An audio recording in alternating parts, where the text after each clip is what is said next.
Somebody help, not just any. Inspections suck. They tell you every little thing that's wrong with the house you're trying to buy, and they scare the shit out of you. But I'll be there with the tequila and the tissues when you're ready. Here are my do's and don'ts for the inspection process. Don't turn around and ask for every single little thing on the inspection report to be repaired. Do ask for major defects. These are items that prohibit you from safely or reasonably using the house for its intended purpose. Cosmetic items are not major defects. Do define your deal breakers. This will help your realtor prioritize which items should go on your repair request.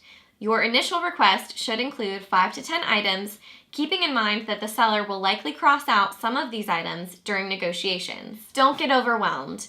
If something is majorly wrong with the house, the seller should definitely repair it. Do review the inspection report and repairs request thoroughly. You will not be able to make changes after you submit your initial request, so you want to make sure that everything is included. Don't miss the deadlines. You will have specific deadlines for submitting your request, so make sure to act quickly. Do inquire about other inspections and tests. You may choose to have a radon test during your home inspection, and if the property has a well or septic system, you need to make sure the seller is having an inspection done on those items. Don't forget, the post-inspection repair process is a negotiation process just like everything else.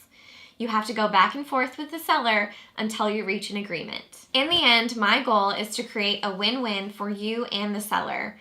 We're both moving towards the same goal, which is them selling the house and you buying it. In addition to the inspection, you'll have another little thing called an appraisal. As the realtor and the purchaser, we're a lot less involved in that process. The mortgage loan officer will order the appraisal, and the bank will send out their own inspector to visit the property and make sure it's worth what you're going to borrow in order to purchase it. This is a great protection for you because it ensures that the property is actually worth the purchase price. However, if the house doesn't appraise, you're right back to negotiations. The seller needs to lower the purchase price, the buyer needs to come to the table with more cash, or you can terminate the contract upon mutual agreement. Now, if you have a great realtor, you can throw everything I said out the window.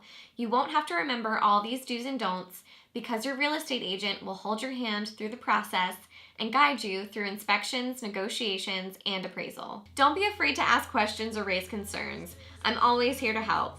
And make sure you stay tuned for the next video because we're talking about the best day ever, which is closing day. Help me if you can.